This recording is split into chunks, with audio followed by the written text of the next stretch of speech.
હાય friend, તો તમે જોઈ શકો છો અત્યારે આવી રહ્યો છે બહુ જ વરસાદ, એટલે અમે બનાવી છે સુખડી, ગરમ ગરમ સુખડી અને ભજીયા. ચલો. હાય ફ્રેન્ડ્સ, તો આજે હું બનાવી રહી છું સુખડી. Tecnologia! Tecnologia! Tecnologia!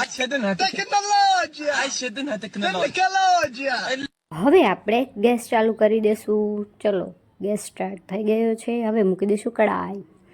હવે એમાં હું નાખી દઈશ 1 વાટકી ઘી. ઠીક હે. ઘી નાખી દીધું છે. હવે ઘીને આપણે થોડું ગરમ થવા દઈશું. ઘી થોડું ગરમ થઈ ગયા બાદ આપણે હવે એમાં એડ કરી દઈશું 1 વાટકી જેટલો ઘઉંનો લોટ. ઘઉંનો લોટ લઈ લીધો છે. ચલો એને એડ કરી હવે સરખી રીતે મિક્સ કરી દઈશું. લોટ સરખો બરાબર મિક્સ થાય ત્યાં સુધી આપણે હલાવવાનું છે ધીરે ધીરે.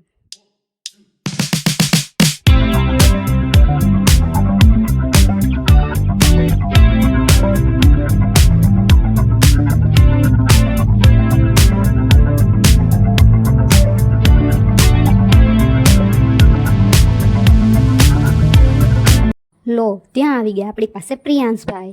તો હવે એ પૂછી રહ્યો છે, મમ્મી ભજીયા બનાવો છો? મેં કીધું ના. તો કે શીરો બનાવો છો? મેં કીધું ના. તો એ જતો રહ્યો પાછો. પ્રિયાંશભાઈ ગયા તો મારા સાસુ આવી ગયા. એમને એમ કહે છે સુખડીમાં ગોળ નાખ. હવે હું એમ કહું છું કે અત્યારે નહીં નાખવાનું. ચલો, હવે હું ગેસને બંધ કરી દઈશ, કેમ કે આપણી સુખડી બરાબર મિક્સ થઈ ગઈ છે. હવે એને હું નીચે ઉતારી દઈશ અને નીચે ઉતારીને અંદર એમાં એડ કરી દઈશ ગોળ. કેમ કે ચાલુ ગેસમાં ગોળ નાખવાથી આપણી સુખડી બહુ કડક થઈ જશે અને નીચે ઉતારીને મિક્સ કરવાથી સુખડી કડક થતી નથી, એકદમ સ્મૂથ રહેશે. એટલે મેં મિક્સ કરી દીધો છે ગોળ. હવે આપણી સુખડી થઈ ગઈ છે રેડી. હવે હું એને એક થાળી લઈને એમાં કાઢી દઈશ. તો આપણે થાળી લઈ લીધી છે. હવે બધી સુખડી હું એમાં કાઢી નાખું છું. થાળીમાં કાઢ્યા બાદ હવે આપણે એને સરસ મજાની પાથરી દઈશું અને વાટકીથી થોડું સરખું કરી નાખીશ, કારણ કે આપણે એના સરસ મજાના ચોકઠા પાડી શકીએ. તો મેં સરસ મિક્સ કરી દીધી છે. ચલો, આપણી સુખડી બનીને રેડી છે. તમે જોઈ શકો છો કઈ સરસ મજાની સુખડી બની ગઈ છે. હવે હું એમાં ચોરસ ચોરસ ખાના પાડી દઈશ, કારણ કે આપણે એને કટકા કરીને ખાઈ શકીએ. તો હું કટકા કરતી હતી, કેવા સરસ મજાના થઈ ગયા છે જો મારી. અને ઉપર ડેકોરેશન માટે મેં લગાવી દીધા છે બદામ. તમે પણ એડ કરી શકો છો. જો હજી તો હું સુખડીમાં ખાના પાડી રહી છું તો અમારા દેર આવી પણ ગયા. અમને તો ટેસ્ટ કરવા દો તમે કેવી સુખડી બનાવી છે. તો એમને હાથમાં લઈને જતા રહ્યા. ચલો, આપણે હવે બધાને ટેસ્ટ કરાવી દેશું. તો હું લઈ લઉં છું હવે 1 ચમચી. આપણે લઈ લીધી છે ચમચી. હવે આપણે ખવડાવી દઈશું મારા સાસુને. ચલો, મારા સાસુમાને પહેલાં સુખડી ટેસ્ટ કરાવી દઉં છું. પછી એમને કહેશે કે એમને કેવી લાગી, કેમ કે મેં ફર્સ્ટ ટાઈમ બનાવી છે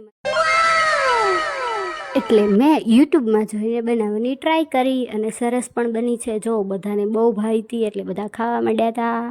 હવે આપણે સુખડીને લઈ જશું બહાર. બહાર આવીને થોડી મેં પણ ટેસ્ટ કરી લીધી અને પછી આપી દીધી મારા દેરને. મારા દેરે અને પ્રિયાંશે બંને સરસ મજાની એન્જોય કરી, કેમ કે એમને બહુ ભાવી હતી એટલે એ બંને સુખડી ખાધી. હવે હું આવી ગઈ છું ઘરમાં, કેમ કે મારા સાસુ બનાવી રહ્યા છે ભજીયા. જો ભજીયાની તૈયારી થઈ ગઈ છે. બારે વરસાદ પણ ચાલુ હતો એટલે બધાનું મન હતું કે ભજીયા પણ ખાઈએ. તો મેં બનાવી સુખડી અને મારા સાસુ બનાવી રહ્યા છે ભજીયા. આ વરસાદમાં ગરમ ગરમ ભજીયા ઉતરી રહ્યા છે એટલે બધાને તો બહુ મજા પડી ગઈ હતી ખાવાની. જો બેસી પણ ગયા છે. રિયાંશભાઈ તો બહુ રીસાઈ ગયા છે, કેમ કે એને ખાવાતા અને ભજીયા બહુ ગરમ ગરમ ઉતરે છે. તો મારા દેર ખાતા હતા ને એને નહોતા આપતા, તો જો રીસાઈને સૂઈ ગયો નીચે. પછી આપણે એને તૈયાર કરી દીધો. એનું માથું વળાયું એટલે એ રડવા માંડ્યો અને એમાં પ્રિયાંશ એને હેરાન કરતો હતો. તો આપણા ગરમ ગરમ ભજીયા રેડી છે. બધાએ ટેસ્ટ કર્યા પણ હું બાકી હતી તો મેં બી ટેસ્ટ કરી લીધા. બહુ સરસ મજાના ભજીયા બન્યા છે. તો રિયાંશભાઈ બહાર ઊભા ઊભા ભજીયા ખાઈ રહ્યા છે. જો એને તો મજા પડી હતી ભજીયા ખાઈને, તો ડિસ્કો કરવા માંડ્યો. તો જો કેવો એ ડાન્સ કરે છે ઊભો ઊભો ભજીયા ખાતો ખાતો.